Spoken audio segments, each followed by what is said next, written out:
네, LA 지역에 왔습니다. 샌프란시스코 어제 있었고요. 그전에는 아틀란타, 또 시카고도 다녀왔고요. 여러 군데를 다니고 있습니다. 한국의 상황에 대해서, 고국의 상황에 대해서 걱정하고 궁금해 하시는 동포 여러분들이 많습니다.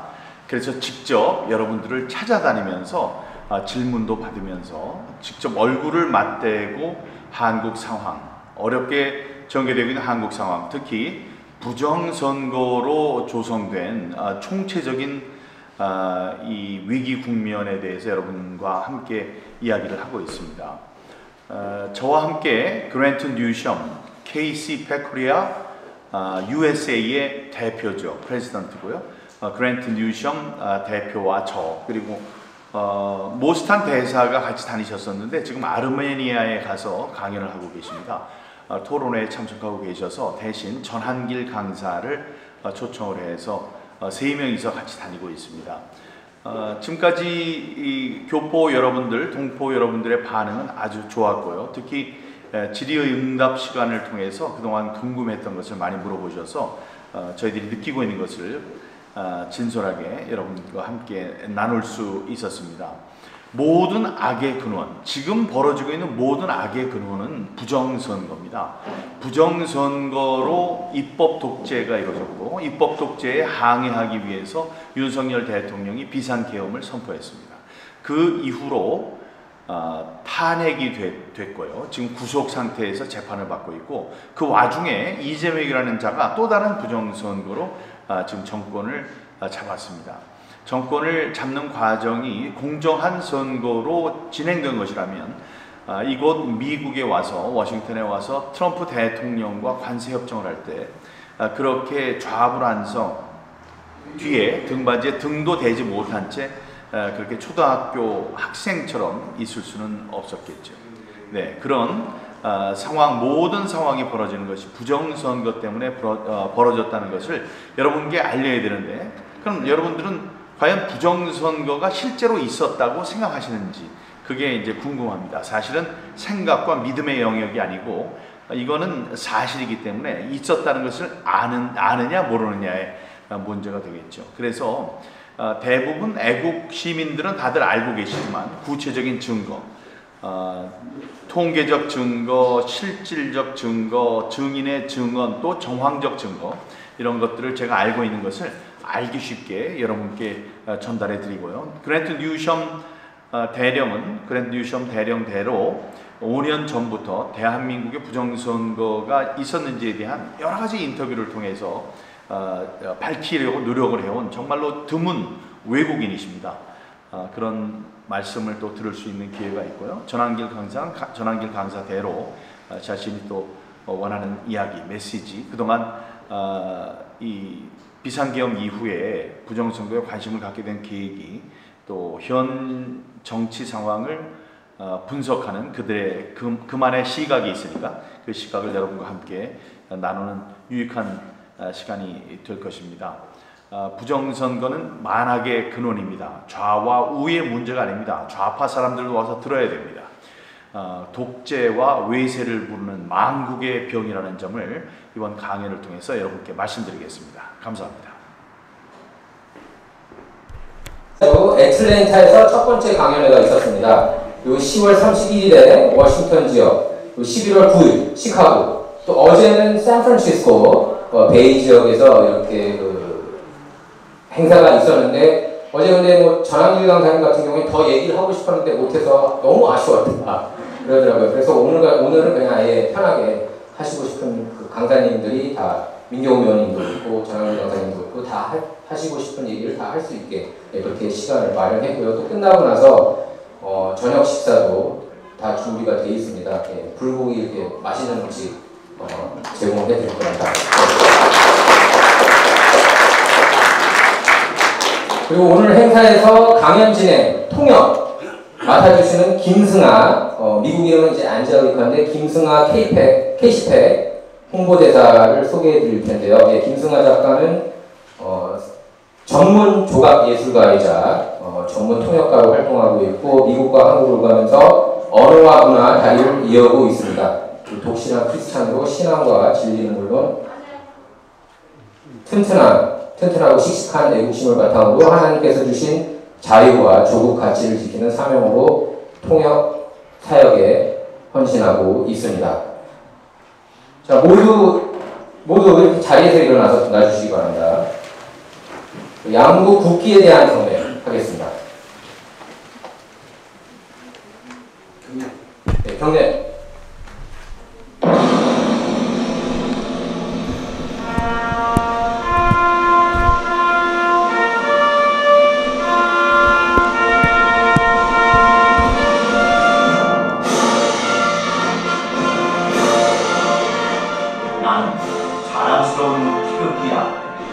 자유롭고 정의로운 대한민국의 무궁한 영광을 위해 충성을 다할 것을 굳게 다짐합니다.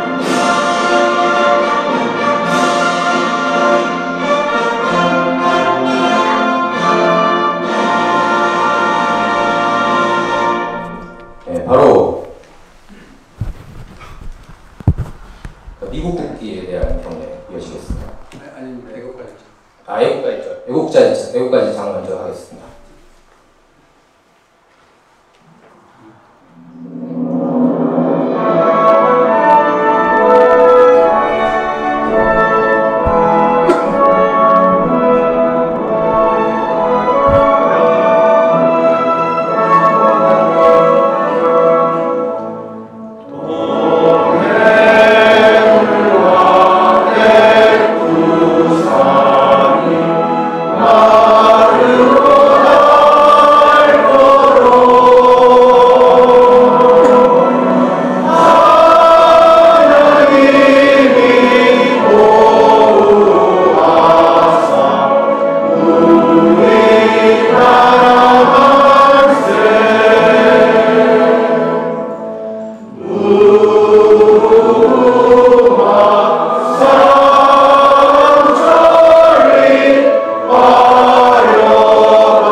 다음은 한국과 미국, 순국선열, 호국영령, 그리고 세계 자유민주주의를 수호하기 위해 헌신하신 모든 분들을 기리는 묵념이 있겠습니다.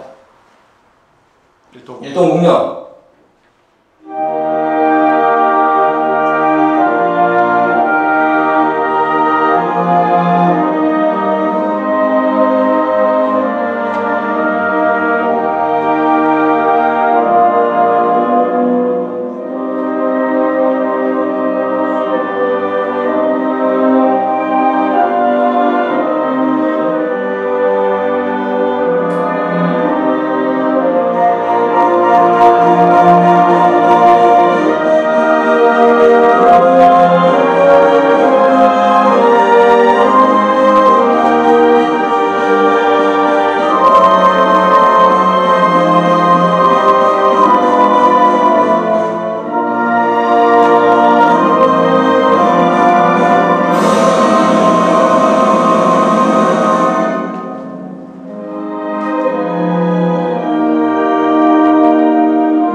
네, 이번 행사 개회사 그리고 인사말 앞서서 지금 K10팩 한국보수주의 연합 소개하는 영상이 있는데 영상 먼저 보여드리도록 하겠습니다.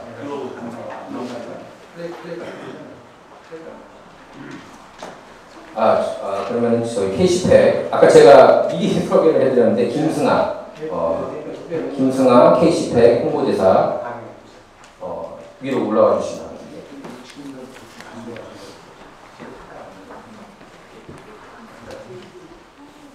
안녕하세요. 안녕하세요. 정말 반갑습니다. 저는 오늘 K10팩 홍보대사로서 K10팩과 귀한 연세님들 소개를 맡은 김승아라고 합니다. 정말 반갑습니다. 저희 K10팩은 한국보수주의 연합으로 미국 보수연합의 공식 한국 파트너입니다.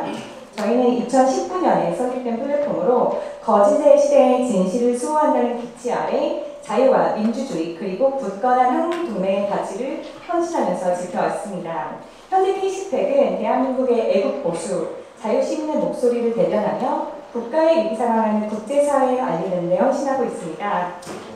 사실 저희가 짧은 영상을 준비했는데요. 이제 기술상의 문제로 짧은 영상을 다음번에 보여드리도록 하겠습니다. 혹시 들어오실 때 다들 이 파란색 종이를 받으셨나요? 여기 안에 보시면 아주 쉽고 간단하게 K10팩 멤버 가입을 하실 수 있는 QR코드가 있어요. 카메라를 켜시고 그 QR코드를 스캔하시면 빠르게 멤버 가입이 가능합니다. 여러분들의 많은 참여 부탁드립니다. 감사합니다.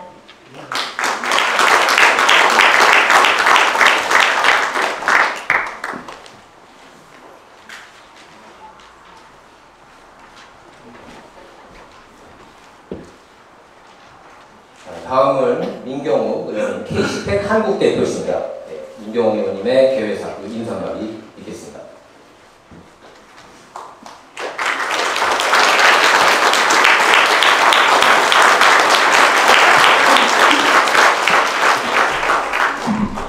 반갑습니다. 이렇게 많은 분들이 궂은 날씨에도 불구하고 여기에 모여주실 것이라고 상상하지 못했습니다.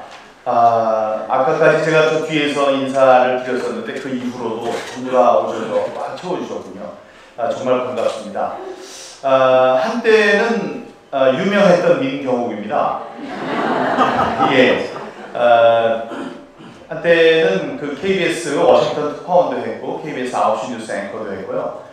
다음에 대통령께서 불러주셔서 박근혜 대통령님의 대변인도 했습니다. 그 이후에 국회의원 당선되고 당 대변인, 원내 대변인도 하고 그렇게 지냈던 민경욱입니다. 그런데 선거에 떨어진 다음에 저는 요즘에 좀 다른 일을 하고 있죠. 그런데도 알아봐 주시는 분들이 계셔서 참 다행입니다. 음식점에 들어가면 그래도 아는 척을 해주시는 분들이 계셔서 궁금해서 여쭤봤습니다. 제가 뭐 하는 사람인지 아세요? 그랬더니 부정선거. 그래서 새로운 감사합니다. 부정선거를 밝히는 일은 정치인으로서 대통령보다도 더 중요한 일입니다. 그 일을 5년 동안 제가 해왔습니다. 하는 일 그 중간에 어려움도 많았습니다만은 이렇게 꿋꿋하게 지금까지 계속해 올 수 있었던 것은 여러분들의 기도와 성원 때문이 아니었나 이렇게 생각합니다. 제가 그렇게 일하는 것을 봐주신 분들의 덕분으로 제가 KCPAC이라고 아까 소개가 됐습니다만은 대한민국과 전 세계의 보수주의를 위해서, 보수의 발전을 위해서 애를 쓰는 그런 단체죠. 그 단체의 한국 대표를 제가 맡게 됐습니다. 그래서 제가 원하던 일을 좀 더 강력하게 추진할 수 있는 그런 계기가 마련됐습니다. 여러분, 제가 제일 처음에 이 싸움을 시작했을 때 구호를 제가 만든 게 있었습니다.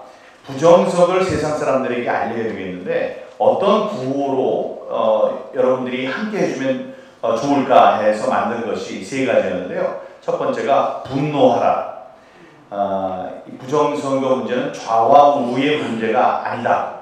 이것은 외세, 와 독재를 부르는 망국의 병이다 해서 분노해야 한다. 분노하라. 다음에 조직하라. 혼자의 힘으로는 힘듭니다. 그래서 주위에 있는 사람들을 3, 4, 5 모여서 함께 목소리를 내야 된다. 그런 거였고요. 세 번째가 소리치라였습니다. 가만히 혼자 있으면 사람들이 무슨 일을 하는지 몰라요.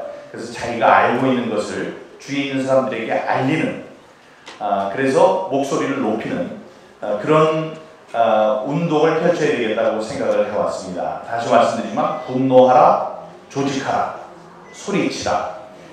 거기에 걸맞게 지금 여러분들이 같이 해주실 수 있는 게 있는데요. KCPAC이라는 것이 이렇게 지금 쭉 미국을 돌면서도 여러 가지 일을 하고 있습니다만, 저희들은 CPAC이라는 미국 내에 큰 모임이 있을 때마다 저희들이 부스를 갖고 그 행사에 적극적으로 참여하고 있습니다. 그리고 대한민국의 유명한 보수의 인사들, 이런 분들을 미국 사회, 주류 사회에 소개를 하고 그분들의 목소리를 낼 수 있는 기회를 만들어 드리는데 노력하고 있습니다. 세 번째로 가장 중요한 것이 부정선거. 부정선거가 대한민국에 그치는 문제가 아닙니다. 중앙아시아, 아프리카, 남미, 중남미, 미국, 한국까지 몰아닥친 정말 그 악마와 같은 그런 움직임입니다. 그 움직임을 없애게 하는, 그런 운동을 없애게 하는 이런 운동을 펼치고 미국 사회에도 그걸 알리는 일, 이런 세 가지의 큰 일을 하고 있는데, 여러분들께서 KCPAC에 가입을 해주시면 그런 일에 함께 하실 수 있고요. 또 이런 행사가 있을 때 우선적으로 저희들이 초청을 드릴 수 있는, 초청을 할 수 있는 그런 기회가 있으니까 애국자 여러분들이 애국할 수 있는 방법으로 생각하시고 KCPAC에 함께 가입해 주시기를 바랍니다. 이 자리에 제가 왔을 때 이 각 그 지역을 돌아다니면서 훌륭한 분들을 갑자기 만나는 깜짝 놀라는 그런 경우가 있는데, 지난번 어제 있었던 샌프란시스코에서는 천조국 파랭이 아시죠? 천조국 파랭이가 왔어요. 그래서 이제 사진을 찍어서 올렸습니다. 그랬더니 사람들이 난리가 났는데, 난리가 난 사람들의 반응 중에 제일 재밌는 게 뭐였냐면, 저는 천조국 파랭이가 AI인 줄 알았는데 진짜 사람이네요. AI로 하는 줄 알았답니다. 근데 진짜 사람이라고 그랬습니다. 그래서 많은 분들이 반가워하셨는데, 이 자리에도 정말 반가운 분 아까 만나 뵀습니다. 여러분 지역사회에 같이 계시지만 만날 기회가 없었을 수도 있습니다. 강현재 변호사님 어디 계십니까? 예, 일어나 주시죠. 예, 박수 한번 보내주시기 바랍니다. 예. 여러분, 대한민국 아스팔트 싸움을 할 때 100명, 1000명의 목소리를 한 사람이 냈다, 그런 사람이 있다고 하면 바로 저 강현재 변호사입니다. 네. 똑똑하고 강력하고 다음에 그 목소리도 크시고요. 그래서 저분이 어느 날 갑자기 이쪽 LA로 왔을 때 우리들은 큰 손실이었죠. 그러나 3년 동안 신학 공부하고 그러시면서 더욱 이렇게 단단해지셔서 우리 곁에 나타나실 것으로 믿겠습니다. 여러분 오늘 준비된 강사, 저와 유수경 대령님, 또 전한길 강사, 서로 맡은 분야가 다른데요. 시간을 우리가 알뜰하게 써가지고 우리 사회를 좀먹고 있는 이 부정선거의 실체가 무엇인지, 부정선거를 깨기 위해서 우리는 어떤 일을 실체적으로 해야 하는지, 그거를 또 5년 동안 이 상황을 지켜보신 미국인의 입장에서, 또 최근에 싸움에 합류하신 전한길 강사의 그 시각으로 살펴보는 아주 알찬 시간이 되기를 빌겠습니다. 저는 잠시 뒤에 부정선거의 실태, 증거를 갖고 여러분 앞에 다시 서겠습니다. 감사합니다, 여러분.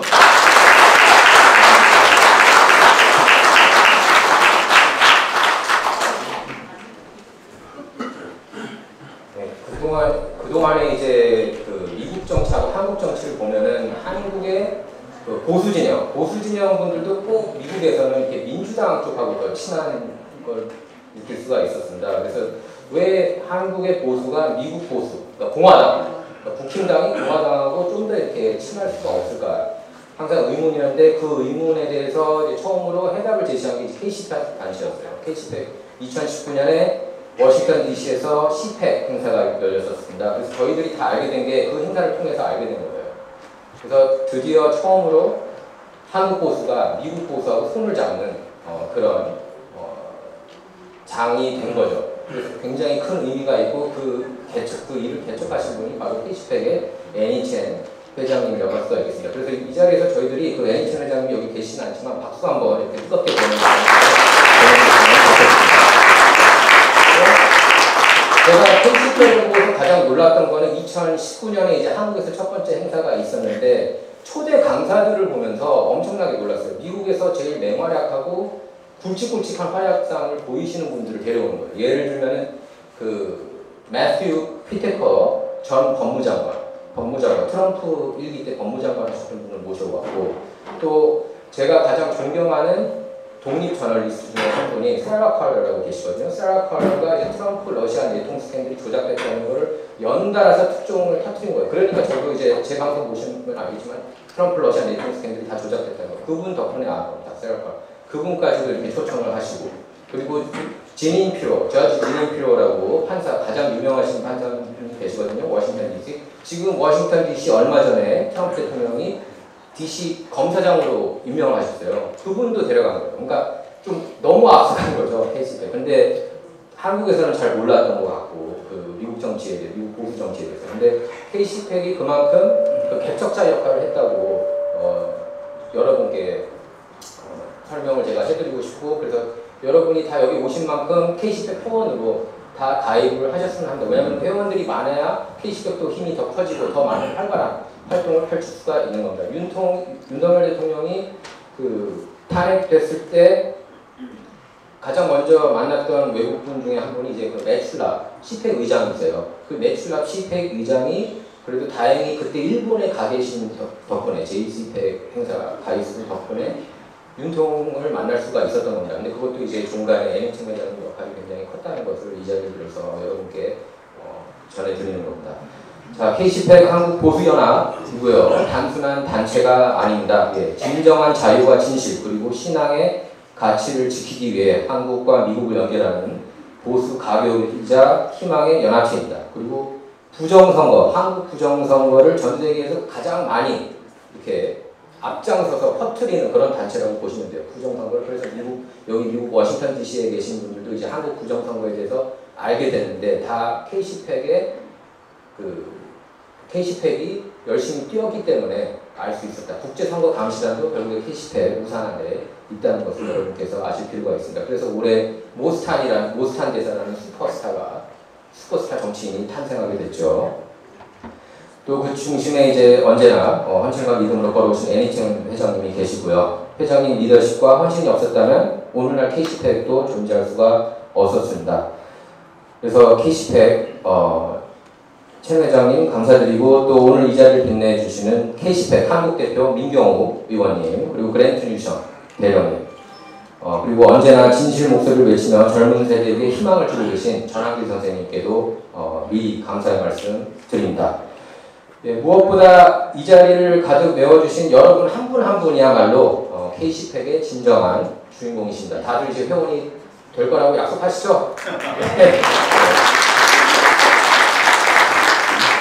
그래서 여러분 용기와 참여가 이 시대의 어둠 속에서 자유의 등불이 되고 있습니다.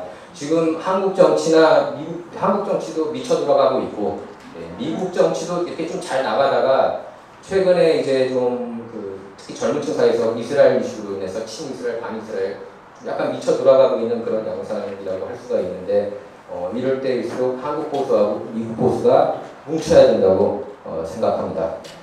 자, 그래서 우리가 공유하는 믿음과 가치 그리고 사명이 더 강하게, 더 깊게 하나로 이어지길 바랍니다. 진심으로 감사드립니다.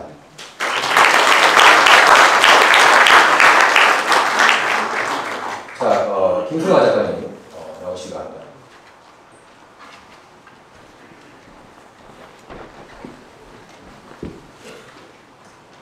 네, 제가 첫 번째 강연 연사님 소개를 맡았습니다. 저희 첫 번째 강연은요, 한국 선거의 투명성 확보를 위한 노력, 그 실상과 증거라는 주제로 대한민국 선거 과정에서 제기되고 있는 중대한 논란의 실상과 진실을 교민사회에 명확하게 제시한 시간입니다. 특히 2020년 총선 이후 제기된 4.15 부정선거 의혹과 그에 대한 조사, 분석, 그리고 선거의 공정성 회복을 위한 현장의 실제 노력을 깊이 있게 다뤄주실 연사님인데요. 이 연사님께서는 KBS 9시 뉴스 앵커로서 진실을 보도하고 대통령실 대변인으로 국가의 목소리를 전하며 20대 국회의원으로 국민을 대변하셨던 분입니다. 그리고 이제는 선거의 투명성과 정의 회복의 최전선에서 진실을 외치는 투사로 활동하고 계시는 K시팩의 한국 대표 민경욱 의원님을 큰 박수로 맞아주시기 바랍니다.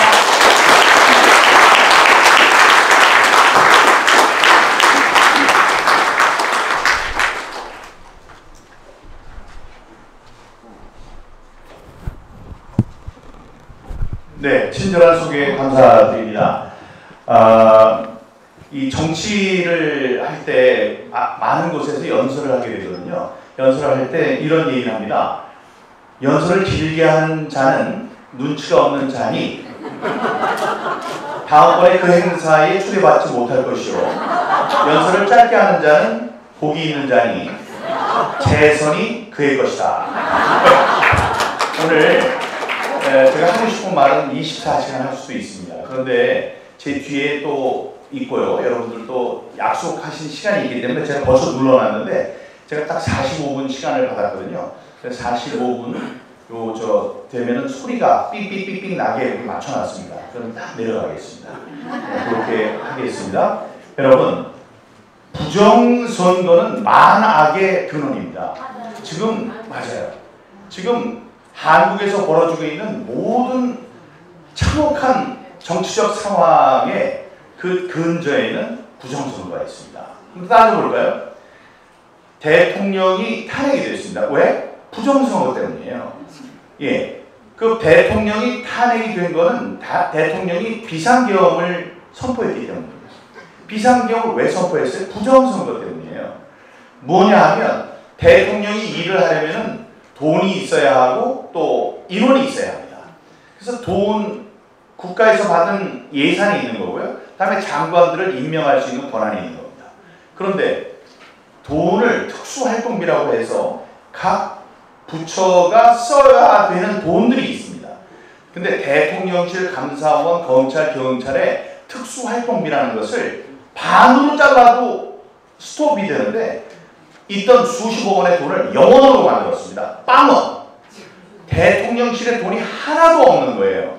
그러니까 올림픽이 있었다. 그럼 올림픽에 금메달을 따온 사람들을 위해서 선수단을 전부 다 대통령이 초대를 합니다. 초대를 한 다음에 식사를 베풀어요. 다음에 사진도 찍고 기념품도 주고. 그런데 다 돈이 드는 건데 그럼 하나도 못하게 하는 겁니다. 다음에 장관을 뽑아놨어요. 장관을 뽑아놨는데 29명의 장관을 임명하자마자 전부 다 탄핵을 시켰습니다.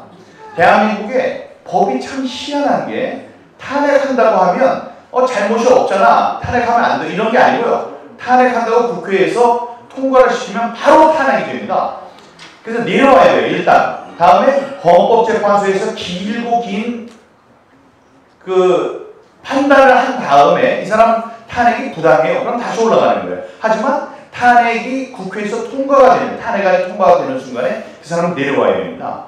어렵게 찾은 장관을 떨어뜨리는데 그렇게 순식간에 떨어뜨릴 수 있는데요. 그 사람이 몇 명이나 됐느냐? 29명이나 됐습니다. 그러니까 사람을 뽑아놔도 사람을 전부 다 없애고 돈도 하나도 안 주고 이러니까 할 수가 없는 겁니다. 그러니까 윤 대통령이 생각했을 거예요. 자, 윤 대통령이 생각할 때 이게 입법 독재인데 입법 독재가 국회의원을 잘 뽑아서 뽑힌 사람들이 그러면 할 말이 없겠는데 가만히 보니까 192명이라고 뽑힌 당시에 지금 193명이죠. 192명이라고 뽑힌 국회의원들 가운데 한 50명, 51명은 부정선거로 당선됐다는 확신을 갖고 있었던 겁니다. 그래서 이 사람들 하는 것을 도저히 못 보겠다. 그래서 국민들과 전 세계에 알려야 되겠다. 그래서 한 게 비상계엄입니다. 비상계엄 때 국회에 보낸 사람들보다 많은 사람들을 선관위에 보내서 어떤 일을 하려고 했냐면 선관위에 있는 서버를 복사를 하거나 띄우라고 그랬어요. 그것만 가지고 오면 그 안에 있는 걸 보면 지난 선거가 부정이었다는 것이 금방 나오거든요. 근데 최근에 드러난 엄청난 사실이 있습니다. 뭐냐면 박태주라는 대령이 있는데 그 방첩단에 대령이 한 명이 있는데 그 대령이 대통령이 선관위에 들어가서 서버를 가져와 이랬는데 그 앞에서 이거 하면 안 될 것 같은데 저 대통령이 위법한 명령을 하는 것 같아. 다음에 선관위는 민간단체 같아. 이렇게 자기 스스로 생각을 한 거예요. 그러면서 적극적으로 그 명령을 이행하지 않았다는 사실이 드러났습니다. 이건 정말로 슬픈 일입니다.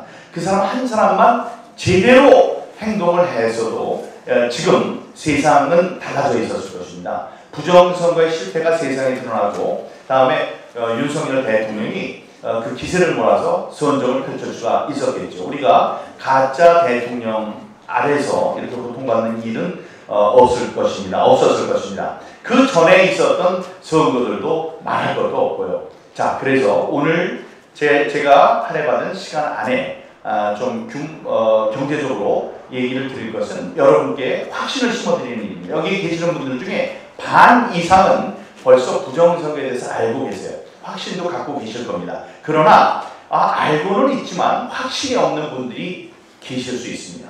그런 분들의 생각을 좀 바꿀 수 있는 그런 시간이 된다면 저에게 굉장히 감사한 일이 될 것 같습니다. 하나님께서 말씀하셨습니다. 속이는 저울은 여호와께서 미워하시나 공평한 추는 그의 기뻐하십니다.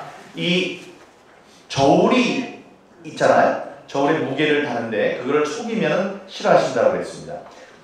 투표는 그 사람의 된되미를 재는 표로서 재는 저울입니다. 근데 어느 표는 100표가 있으면 곱하기 1.1을 해서 120표가 하고 어느 표는 100표가 있으면 0.8을 해서 80표가 돼요. 이렇게 기울어진 운동장으로 만드는 것이 바로 부정선거입니다. 그 부정선거의 증거가 뭐가 있길래 제가 나와서 이럴까요? 보실까요? 부정선거에는 통계적 증거와 물리적 증거, 증인의 증거, 정황적 증거가 있습니다. 통계적 증거는 대표적인 게 대수의 법칙인데요. 조금 이따 설명을 드리겠습니다만 큰 수의 법칙에 의해서 지금 나와 있는 통계만 보면 숫자를 좀 알고 고등학교 졸업하고 고등학교 때 있었던 수학 시간에 대수의 법칙, Law of Large Number, 큰 수의 법칙을 공부하셨다면 지금 고등학생들은 전부 다 압니다.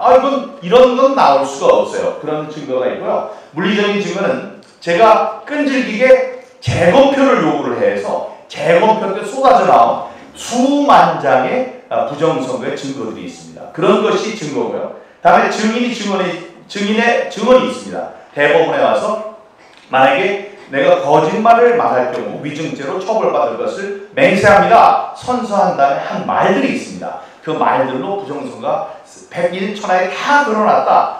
예, 그런 거. 다음에 정황적 증거라는 것은 이 대법원에서 선거 무효소송은 대법원 1심제입니다. 대개 공정한 재판을 받기 위해서 3번의 재판을 받을 수 있는데 예외적으로 선거 무효소송은 국회의원의 임기가 있기 때문에 재판 하나 잘못하면 5년, 10년 갑니다.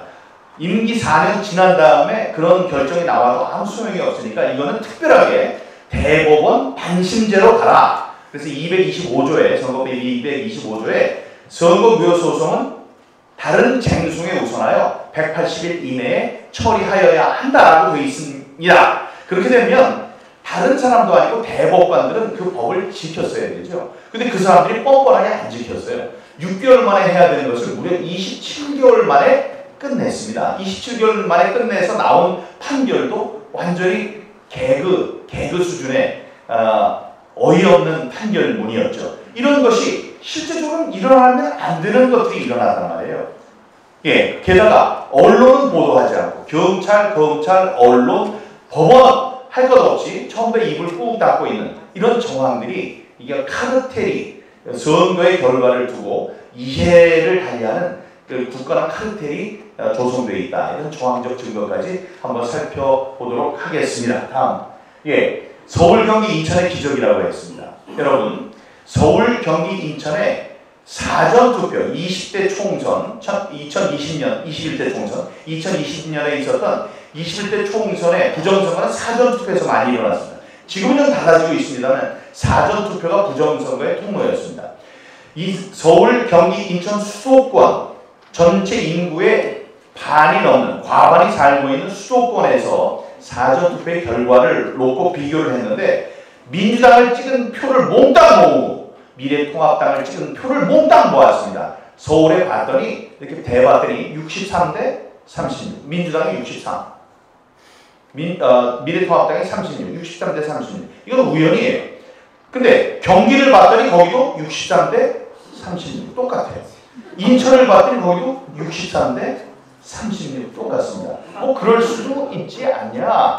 그럴 수 없습니다. 이런 걸 두고 이 007 시리즈 영화가 있는데 골드핑거스라는 영화에 보면 어떤 대사가 나오냐? Once is happenstance, twice is coincidence, three times animation. 첫 번째는 우연, 두 번째는 우연의 일치, 세 번째 그것도 아주 희한한 우연의 일치가 아니고 세 번 계속되면 그것은 적의 공격이다, 범죄 행위다 이런 거예요. 근데 그게 실제로 시카고의 갱단들이 쓰는 말이라고 했습니다. 갱단의 멤버 하나가 어느 날 갑자기 교통사고로 죽어요. 어떻게 교통사고로 죽냐? 우연이네. 다음에 며칠 있다가 또 한 명이 교통사고로 죽어요. 우연의 일치네. 다음번에 또 죽어요. 그러면 야 신기하다. 다 아니고 세 명이 죽으면 바로 총 갖고 상대편 갱단에 가서 막 총을 쏜다 이거예요. 세 번이 거듭되면 그것은 의도가 있는 것이기 때문에 우연의 일치가 될 수 없다. 그런데 여기에 이런 일이 일어났습니다. 여기만 그럴까요? 여기도 또 이런 일이 있습니다. 인천 열수구은 저의 지역구입니다. 거기에 3명의 후보자들이 나왔었는데요. 제가 그 선거 결과를 들여다봤을 때 놀란 게 저는 거기에 굉장히 유명한 후보였고 열심히 일하는 현직 국회의원이었습니다. 그리고 우파는 한 명이 나왔고 좌파는 보시다시피 민주당과 정의당이 나왔어요. 그러면 표가 갈라지기 때문에 아무리 바보 같은 사람이 있어도 이쪽 보수에서 이기게 되는데 제가 졌어요. 근데 선거 결과를 봤더니 당일 선거에서는 당일 선거 이만큼 있었고 사전 선거 이만큼 있었습니다. 지금은 비슷하지만 그때는 이만큼 있었고 이만큼 있었어요. 근데 이만큼 있는 당일 선거에서 제가 3,000표를 이겼습니다. 그러면 요만큼 있는 사전 투표에서는 1,500표쯤 이기면 자연스럽죠. 근데 이만큼의 3,000표를 이겼는데 요 조그만 데서 6,000표를 졌어요. 그럼 이상하잖아요. 그래서 다시 봤어요. 봤는데 사전 투표에도 두 가지 종류가 있습니다. 하나는 사전 관내 투표, 하나는 사전 관외 투표. 사전 관내 투표는 투표 날 쉬는 날이니까 공휴일이니까 내가 미리 투표하고 놀러 갈 거야. 이런 분이 사전 관내 투표예요. 집 근처에서 투표하는 거. 사전 관외 투표는 군인들 생각하면 됩니다. 군인들은 그때 휴가를 다 나올 수가 없습니다. 그러니까 자기가 있는 데에서 투표하는 거예요. 근데 이 비율을 봤습니다. 사전 투표를 저한테 찍은 사람들은 사전 관내 투표를 100명이 저한테 표를 던졌을 때 군인들은 39표를 던졌어요. 100대 39. 이거는 우연입니다. 100대 100이 돼도 되는데 또 100대 1이 돼도 되는데 100대 39가 됐어요. 우연. 옆에 있는 당선된 친구의 봤더니 비율을 봤더니 100대 39 똑같아요. 그럼 우연의 일치. 근데 이정미라고 나와 있어요. 그 친구 봤더니 100대 39 똑같아요. 이렇게 세 번 똑같은 뭐다? 이건 우연이 아니다. 어떤 조작이 들어간 거예요.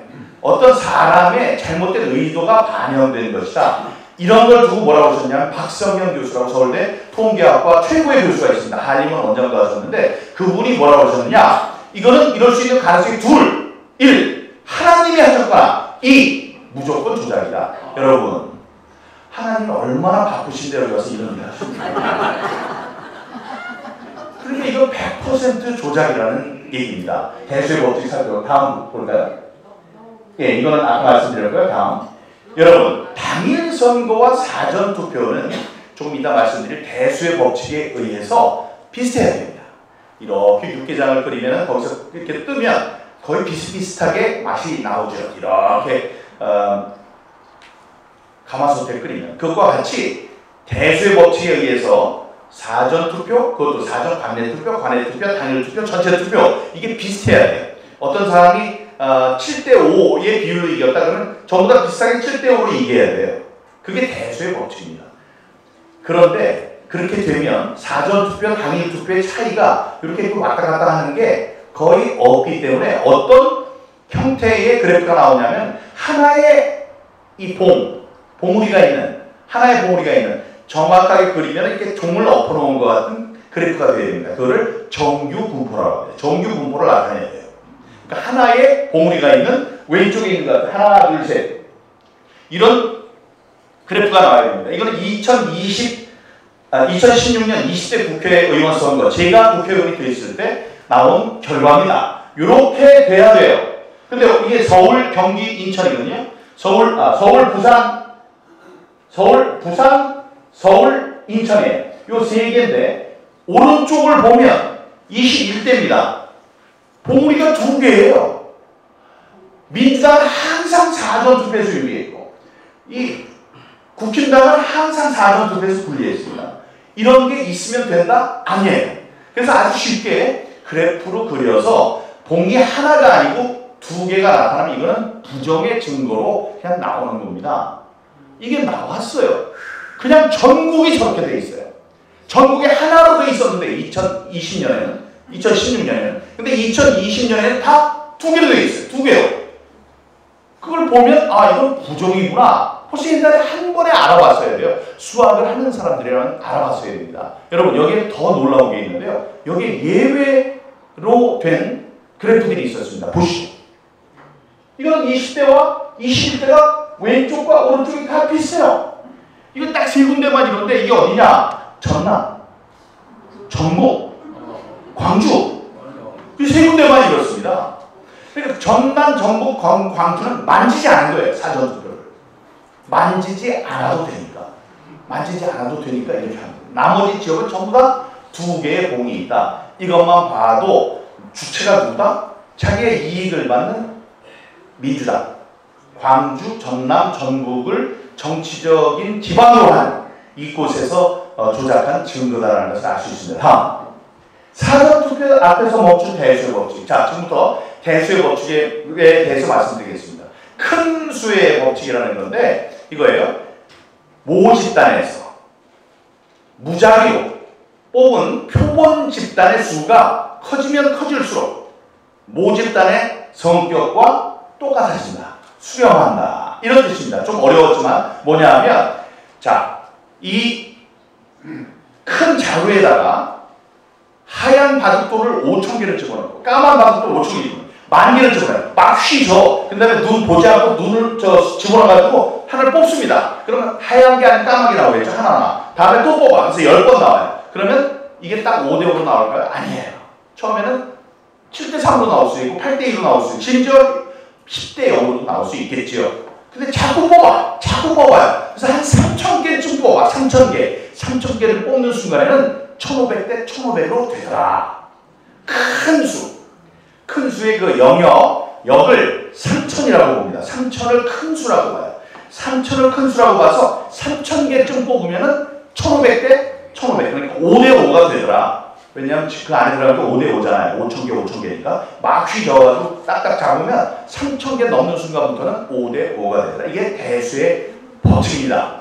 자, 어떻게 또 예를 들 수 있냐면 육개장을 끓입니다. 육개장을 끓이면 양지머리 사가지고 집어넣고 푹 고고 다음에 파도 집어넣고 고사리도 집어넣고 된장, 고추장 풀고 뭐 이래가지고 대파 숭숭 썰어가지고 한참 끓이잖아요. 자, 끓였어요.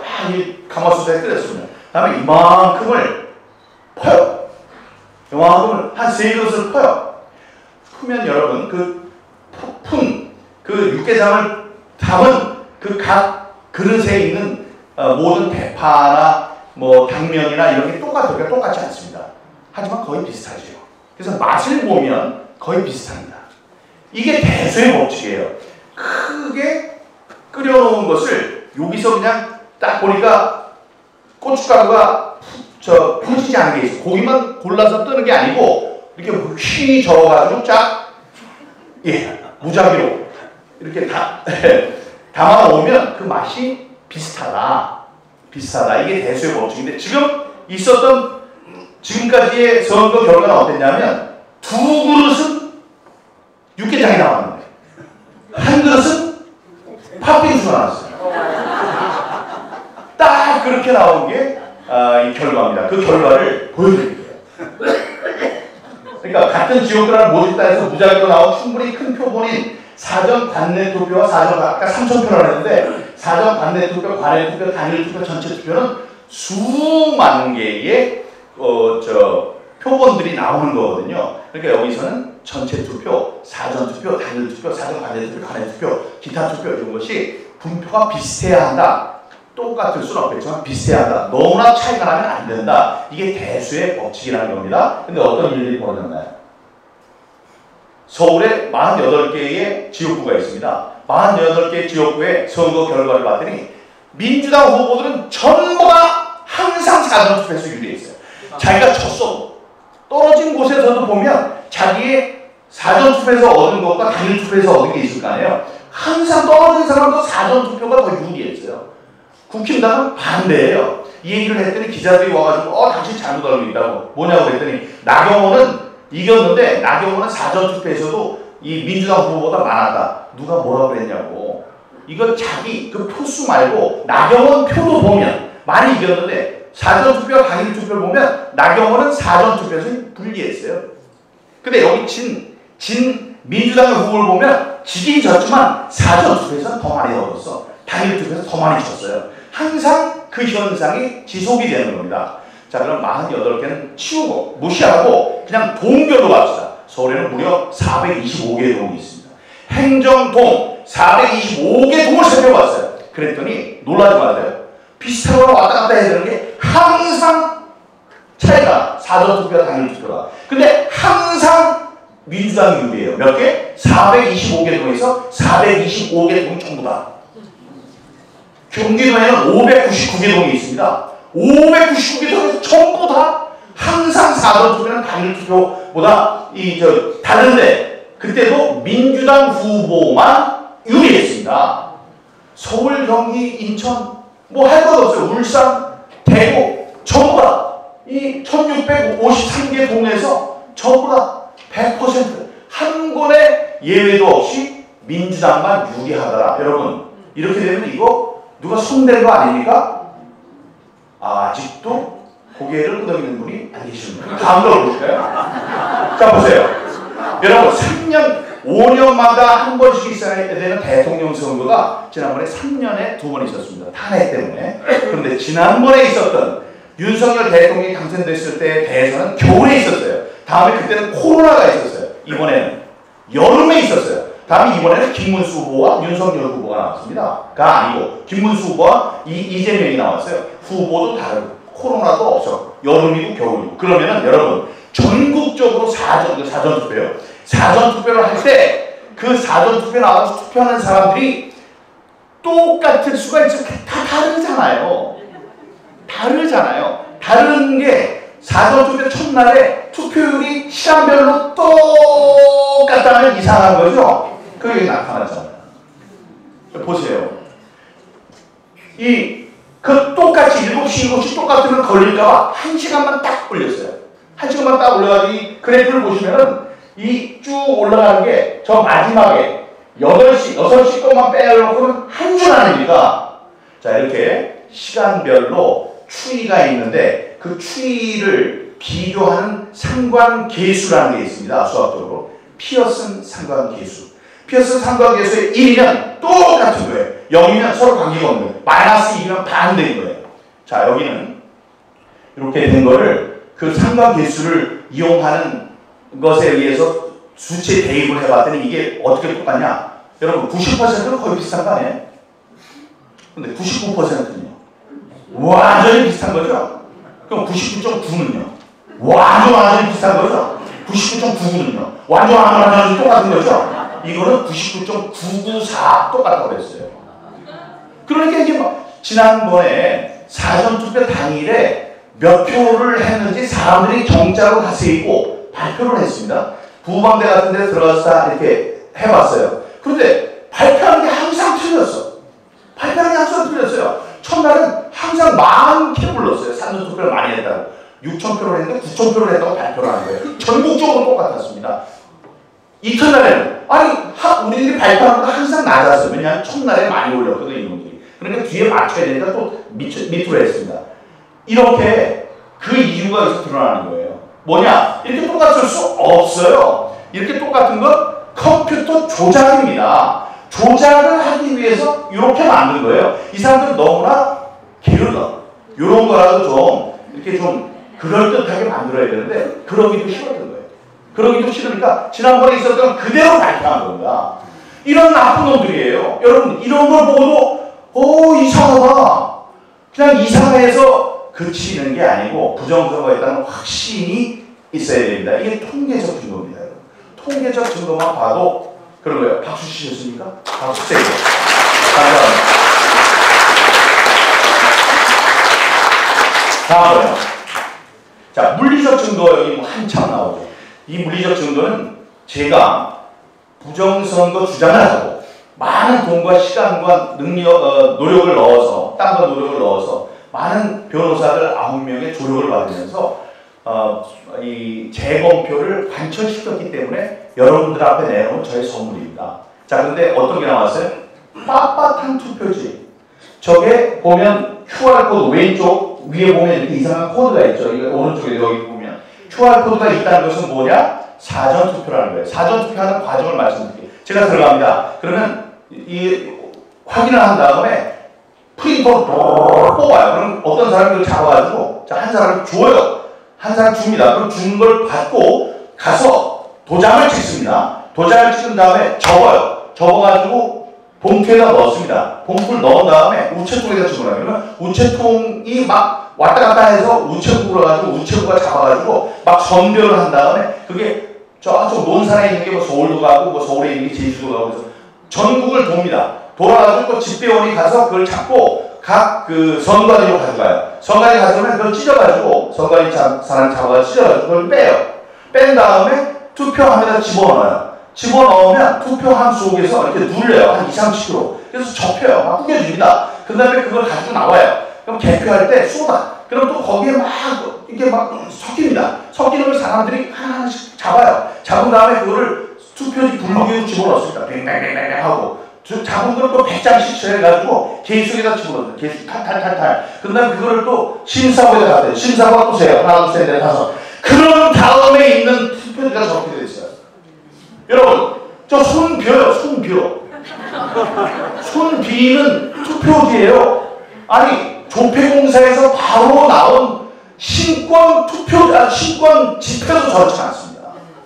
저것만 보면 이거 우리 분노하라. 아니 우리의 주권이 도둑 맞았다는 걸 바로 알아야 합니다. 빳빳한 투표지만 있는 줄 아세요? 다음. 화살표 투표지. 이렇게 이 스티커가 좀 떡 붙어 있어요. 스티커가 붙어 있어요. 저게 왜 저렇게 됐냐고 했더니 선관위원장이라는 차가 나와가지고 국회에 나와서 스티커가 붙은 겁니다. 누가 몰라 그걸 몰라서 묻냐고. 여러분은 저런 스티커가 붙은 게 떡 자기한테 주어지면 감사합니다. 아주 특별한 투표용지를 주셔서 정말 감사합니다. 이런 데는 투표하십니까? 바꿔달라고지. 누구나 바꿔달라고. 이거 뭐야 이상한 건데 당신네는 이렇게 할 거예요? 우리가 저 세금 존재 이렇게 할 거야? 이렇게 하지 이걸 감사합니다. 이러고 있는 사람이 어디 있냐고요. 다음. 배수기 투표지. 오른쪽으로 보세요. 이거 제 지역에서 나온 건데 하나는 지역구 투표지 하얀 거. 밑에는 비례대표 투표지가 한꺼번에 인쇄가 됐습니다. 그럴 수도 있는 거 아니야? 없어요. 보시면 QR코드가 있습니다. QR코드가 있다는 것은 사전투표지입니다. 사전투표지는 인쇄소에서 나오는 게 아니에요. 투표소에서 이 프린터로 나오는 겁니다. 프린터로 나오는데 하얀 게 따라락 해서 쫙 잘려요. 잘린 다음에 파랗게 슥싹 초록색이 나오면서 다음 게 프린트가 됩니다. 그렇기 때문에 한 장에 나올 수 없고 왜냐면 잘라버리는 거냐. 착 하고 잘라버려요. 근데 두 개가 합쳤어요. 이건 어디서 나오냐. 인쇄하는 분들이 여기 계시다면 아실 거예요. 인쇄소에서는 이런 일이 일어납니다. 롤러로 삼색지로 칙칙칙 할 때 하나 접혀가지고 있으면 마지막 장에서 많이 나오는 현상이 이런 겁니다. 우리도 이런 거를 책 같은 데서 보면 찾을 수 있어요. 근데 이게 왜 중요한 거냐? 왜 중요한 거냐면 프린터로 나올 수 있는 게 아니고 인쇄소에서 나온 거다. 그런데 이 사전투표지는 뭐로 뽑는 거다? 프린터로 뽑는 겁니다. 그러니까 프린터로 뽑아야 되는 것은 인쇄소에서 나왔다는 증거가 되는 거죠. 이 중요한 증거가 나왔을 때 대법원은 뭐라고 하냐면, 이게 얼마나 중요하면 대법원이 그 판결문이 있는데 뭐라고 하냐면 이래요. 만약에 실제로 부정선거를 저지른 사람들이 있었다면 배춧잎 투표용지와 같이 중요한 증거를 현장에 남기지 않았을 것이다. 예, 그 알아듣고 웃어주셔서 감사합니다. 이게 도대체 말이 안 되는 거예요. 자, 시체가 있습니다. 피를 흘리고 있어요. 자상이 있어요. 칼에 찔린 상처가 있어요. 피가 있는데 그 옆에 칼이 있어요. 칼에 피가 묻었고 지문이 있습니다. 이 피를 비교해 봤더니 같아요. 혈액형이 같아. DNA가 같아. 자, 그래서 이 사람은 누군가 칼로 찌른 상처 때문에 죽었다라는 게 나왔습니다. 근데 피가 나왔고 지문이 있어요. 지문에 민경욱 지문이 있습니다. 자, 그러면 상식적으로 민경욱이 죽였네 이래야 되는데 지금 대법원에서 뭐라고 하냐면 그 논리로 하자면은 만약에 민경욱이 범인이라면 자기의 지문이 남은 칼을 현장에 떨어뜨렸을 리 없다. 그러므로 민경욱만 빼놓고 다 나와. 민경욱은 절대로 범인이 아니야. 이 소리하고 똑같은 거예요. 다음 거 보겠습니다. 일장기 투표용지. 이거 정말로 엄청난 증거입니다. 왜냐하면 뭐 여러 가지 이유로 그러는데요. 일장기 투표용지. 저기에 지금 글씨가 하나도 알 수가 없는데 뭐라고 쓰여져 있어야 하냐면은 송도 이동 제6투표소 관리관해인이라는 글자가 딱 예쁘게 찍혔어야 되는 정이 나왔어요. 그래서 항의를 했더니 성관에서 뭐라고 하냐면 흥분하지 마세요. 이거는 만년도장. 옛날에는 인주를 찍었는데 지금은 인주가 없습니다. 투표할 때 그냥 이렇게 계속 찍으면 돼요. 만년필처럼 잉크가 새 나와요. 그래서 딱 만 번을 찍어도 돼서 만년도장이라고 하는 것이다. 이 도장인데 그걸 모르고 인주에다 찍으면, 인주를 찍으면 저런 게 발생한다 이래요. 참 좋은 얘기예요. 인주가 있어야지 찍지. 아니 이거 만년도장을 하는데 중기물에 인주가 없어요. 근데 어디서 찍었다는 거예요? 말이 안 되죠. 그리고 저게 몇 장이 나왔냐? 1000장이 나왔어요.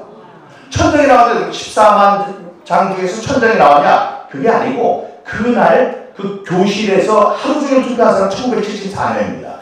1974명 가운데 1000장이 적혀 나왔어요. 자, 그런데 이걸 두고 다음 장에 뭐가 있어요? 이 증인이 나왔어요. 아까 찍은 사람은 투표관리관이니까 투표관리관을 우리들이 불렀는데 주소를 성관에서 죽어도 안 가르쳐 주려고 하는 거를 우리가 엄청나게 싸워가지고 이 사람이 마지막에 나왔습니다. 자, 거짓을 말할 경우 위증죄로 처벌받은 것을 맹세합니다. 다음에 뭐라고 했냐? 내가 저 도장 찍는 사람인데 나 저 도장 찍은 적이 없어. 두 번째, 내가 만약에 안 찍었으면 내 밑에 있는 투표 사무원이 찍었을 텐데 그렇더라도 저런 걸 찍었으면 나한테 보고를 해야 되는데 나는 저런 보고를 들은 적이 없어. 세 번째, 내가 보고고 뭐고 내가 그 장소, 좁은 장소에 12시간 동안 있었는데 12시간 동안에 과반이 1000장이 저렇게 돌아다녔다면 내 눈에 띄었어야 되는데 난 저런 걸 본 적이 없어. 네 번째, 저런 게 돌아다니면 그 주민들이 난리를 치고 이거 바꿔줘. 너희 일 있다고 하니까 항의를 해야 되는데 한 사람도 항의한 적이 없어. 이러면 이게 투표할 때 있었던 겁니까? 없었던 거죠. 없었던 거예요. 그런데 이것만 있냐? 이런 것도 있습니다. 다음 장. 반대로. 자, 저기 안 보이는데 현상금 10억 원이라고 되어 있었습니다. 현상금 10억 원, 내 얼굴 밑에 오른쪽에 보면 일장기 투표지 1000장이 있어요. 일장기에 투표한 게 1000장이라는 건 저런 데다 투표한 사람이 1000명이라는 소리예요. 그 사람들한테 얘기를 했습니다. 자, 거기서 투표했으면 저게 너무나 흉하기 때문에 기억에 남을 것이다. 기억에 남으면 나와라. 증언을 해라. 그러면 내가 얼마 준다? 10억 원. 나왔어도 큰일 날 뻔했습니다. 나왔어도 큰일 날 뻔했어요. 저 한 명 나와도 10억 원. 만약에 1000명이 나오면 뭐 얼마예요? 그거 안 되죠. 1000억 원. 1조네? 그거 없잖아요. 그렇게 됐는데 안 나왔어요. 자, 저거를 어디다 냈냐면 조선일보 매일경제, 문화일보에 전면 광고를 여러 차례 냈습니다. 조선일보에 큰 거 하나 내면 990만 원이에요. 그렇게 해서 여러 번 냈어요. 근데 나왔나요? 안 나왔죠. 그건 무슨 뜻이에요? 저 일장의 투표용지는 투표소에 없었던가. 개표소에는 있었을까요? 개표소에 만약에 있었으면 개표록이라는 게 있습니다. 개표를 써야 돼요. 이상한 투표용지 1000장이 나왔었다. 그리고 저희의 참관인들이 거기에 들어가 있었어요. 저희 보좌관들이. 그래서 저런 게 나왔으면 난리 쳤을 거예요. 조용했습니다. 그러니까 저런 게 개표할 때도 없었다. 근데 언제만 나왔다? 재검표할 때만 나왔다. 왜냐하면 아까 말씀드렸죠. 컴퓨터로 이렇게 만드는 거니까 자기네들이 발표한 거하고 실제 표하고는 달라요. 근데 내가 재검표를 하자고 했거든. 그래서 그냥 하다 말 줄 알았어. 근데 끝까지 갔거든. 그러니까 저걸 고쳐놔야지. 자기네들이 발표한 거대로 해놔야 되잖아요. 그런 과정에 저런 불량품이 나온 겁니다. 다음 거 볼까요? 또 다른 엄청난 증거가 있습니다. 파주시 금천 이동에서 투표가 있었는데 투표를 한 지 30분 만에 투표관리관이 소리를 질러서 아! 왜 그러냐고 했더니까 큰일 났다. 뭐야? 내가 지금까지 들어온 사람들 투표관리관 도장을 안 찍고 그냥 줬다. 그게 뭐가 문제가 되냐면 개표할 때 그렇게 나오면 무효가 돼요. 무효. 누구 때문에 무효가 되는 거예요? 나 때문에. 그러니까 어떻게 했냐면 회의를 한 다음에 야 그러면 투표록에 적자. 그래서 적었습니다. 9시부터 9시 30분까지 투표한 20명에게 투표지를 관리관의 도장을 찍지 않고 교부했다. 야, 뭐 잘못된 게 또 없어? 아까 내가 이 투표지 이 일련 번호지 오른쪽에 세모로 잘라야 되는 일련 번호지가 있는데 일련 번호지를 찢지 않고 붙은 채로 줬어. 그러니까 21장의 잘못된 투표지가 들어갔어. 이렇게 해서 써놨습니다. 여러분, 여기가 재수 좋게 재검표를 했어요. 그런데 모든 투표지에 도장이 찍혀 있었어요. 투표지 만약에 1000장이면 1000장은 맞는데 그 중에 20장은 도장이 없어야 되잖아요. 이 사람이 깜짝 놀라서 써놨잖아요. 근데 모든 투표지에 도장이 찍혀 있었습니다. 다음에 여기 붙어있는 게 하나 나와야 되잖아요. 잘려져 있었어요. 전부 다. 그건 무슨 증거다? 아까도 말씀드렸지만 송도뿐만이 아니고 여기 파주 금촌 이동에서도 재검표에 대비해서 자기네들이 발표한 것과 실제 표가 맞지 않으니까 재검표에 대비해서 통과리를 했다. 통과리를 하는 과정에서 드러난 이 증거들이 전개 있었던 겁니다. 이거예요. 왼쪽에 보세요. 관리관 나임이 없는 투표지 20장이라고 했는데 저게 전부 다 도장이 찍혀 있었고 오른쪽 이 1년 번에 절치가 안 됐을 때 너덜너덜하게 붙어있는 게 한 장이 있어야 되는데 이것도 다 깨끗하게 절치가 된 다음에 나왔다. 이거 부정선거의 큰 증거입니다. 물리적 증거입니다. 다음. 자, 서버 조작이에요. 미국에서는 부정의 방법이 다릅니다. 50개를 전부 다 할 필요 없어요. 8개의 스윙 스테이트만 하면 돼요. 8개 스윙 스테이트 전부 다 할 필요도 없어요. 제일 많이 사는 카운티에만 바꾸면 돼요. 그러면 승자 독식계 그러니까 한 표만 많아도 전부 다 가져가거든요. 그렇게 한 건데 우리나라는 어떠냐면 수천 개의 개표기, 투표지 분류기가 단 하나의 서버로 연결되어 있습니다. 중앙선거에 있는. 그래서 요 길목을 병목을 지켜가지고 거기에서 컴퓨터 조작을 하는데요. 서버 조작이라고 하죠. 자, 근데 서버 조작에 무슨 일이 있었냐면요. 비유를 합니다. 한국은행에 와 지금 뭐 소리가 울려서 봤더니 이거 얼마 안 남았네. 한국은행에 저기가 있는데 금고가 있는데 이렇게 두꺼운 금고를 딱 1억 원을 집어넣고 문을 닫았어요. 근데 다음날 문을 딱 열어봤더니 돈이 1조 원이 생겼어요. 1조 원. 이게 뭐야? 이거 뭐지? 하고 봤더니 저쪽 이상한 소리가 척 다음에 냄새가 나요. 무슨 컵라면 냄새가 나요. 그래서 뒤에 가봤더니 어떤 사람이 컵라면 먹으면서 계속 금고 안에서 돈을 찍어내고 있는 거예요. 똑같습니다. 서버는 한번 들어간 표가 그대로 저장이 되어야 되는데 서버 안에 프로그램이라고 하는 컴파일러 C 컴파일러라는 것이 들어가 있는 거예요. 그렇게 만들어 달라고 이렇게 계약서에 만들어 놨습니다. 나한테 서버를 당신네들이 만들어 주는데 그 안에 컴퓨터를 만들어 그 안에서 사람들의 조작이 없이 자기가 스스로 돌아갈 수 있는 프로그램을 만들 수 있도록 만들어놔. 그래가지고 이걸 만들어 놨는데요. 저게 들어가면 어떤 일이 벌어지는가 잠깐 보겠습니다.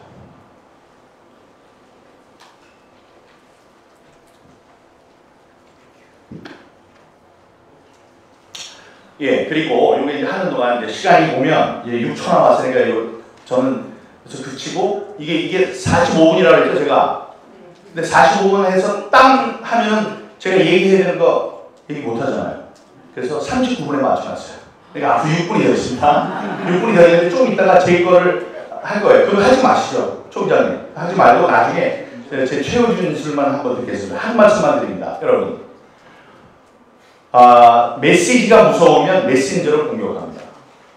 제가 이상한 사람이 아니었어요. 여기 전한길 강사 계신데 전한길 강사도 그렇게 얘기를 했어요. 민경욱이 또라이인 줄 알았다.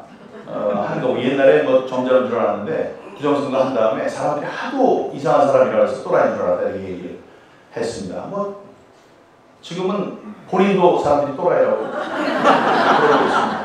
자, 여러분, 이 부정선거를 누가 주장하는, 메시지가 무서우면 메신저를 공격합니다. 메신저를 오염시켜요. 부정선거를 얘기하는 사람 봅시다. 민경욱 말씀드렸죠. 아까 KBS 9시 뉴스 앵커하고 방송 대상을 두 번 받는 특종 기자입니다. 예, 9시 뉴스 앵커, 청와대 대변인, 국회의원 이렇게 한 사람입니다. 저만 그랬습니까? 황교안 대표는 검사, 공안검사, 법무부 장관, 국무총리, 대통령 권한대행에다가 당 대표까지 한 사람입니다. 여러분, 트럼프 어때요? 트럼프 엄청난 그 사람도 또라이입니까? 다음에 윤석열 대통령이 또라이입니까? 지금은 다 또라이라고 해요. 전부 다 또라이라고 해요. 가만히 생각해 보시라고요. 그 사람들이 진짜 또라이인지. 또라이 아닙니다. 여러분, 그런 사람들이 한 목소리로 부정선거가 있었다고 하면 부정선거는 있는 겁니까? 없는 겁니까? 있다고 봐야 됩니다. 그 사람들이 미친 사람이 아닙니다. 예?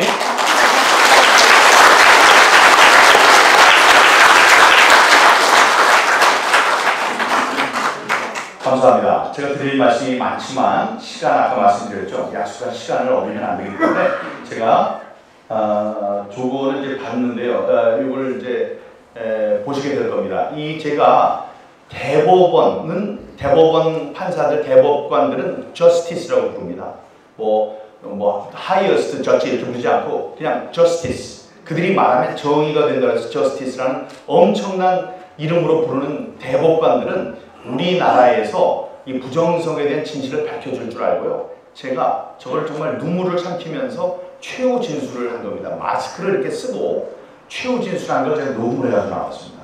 저 최후 진술 내용에는 제가 그때까지 상황이 바뀐 건 있지만 한 3년 전에 최후 진술을 할 때 이 부정선거의 진상을 그 안에 한 5분 안에 다 담으려고 노력했습니다. 그거 들으시고 제 강연에 연습하시도록 하겠습니다. 같이 들어보시죠. 민경욱 기자를 올해 수상자로 선정했습니다.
민주주의는 피를 먹고 사는다고 잘 알려진 유명한 말이 있습니다. 그 말의 원고는 민주주의라는 나무는 때때로 애국자와 독재자의 피를 먹고 원기를 회복해야 한다. 그것도 있습니다. 미국 헌법의 기초를 잡은 미국 제3대 대통령 토마스 제퍼슨이 한 말입니다. 참으로 의미 심장한 말이며 그 같은 사례는 우리 현대사에서도 쉽게 찾아볼 수 있습니다. 지난 1960년에 있었던 3.15 부정선거가 그랬습니다. 정부가 주도한 부정선거로 김규열 군의 눈에 최루탄이 박혀 사망한 채로 발견되고 이어진 데모에서 수많은 사람들이 죽거나 다쳤습니다. 4월 18일에는 데모를 하던 고려대생 2명이 정치 깡패들의 공격을 받아 숨졌고 이는 4.19 혁명과 5.16 혁명에 불을 던졌습니다.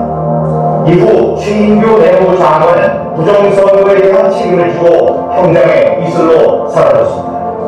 부당한 방법으로 권력 연장을 꿈꾼 미정자와 애국시민들의 피값으로 자유민주주의에 꽂힌 선거 제도는 지난 60여 년 동안 공정하고 투명하게 지켜졌습니다. 존경하는 재판장, 부정선거 진상규명을 위해 싸워온 지난 2년을 생각해보면 조롱과 모독, 무시와 비웃음, 정부 권력의 타락을 견뎌온 인고의 시간이었습니다. 그 모든 시간을 견딜 수 있게 한 것은 정의가 위험에 처했을 때 그를 구하기 위해서 누군가는 고통과 핍박을 견디며 희생을 해야 한다는 성사의 다짐이었습니다. 그리고 그 2년간의 시간 동안 우리가 틀리지 않은 것이 있으니 그것은 바로 피였습니다.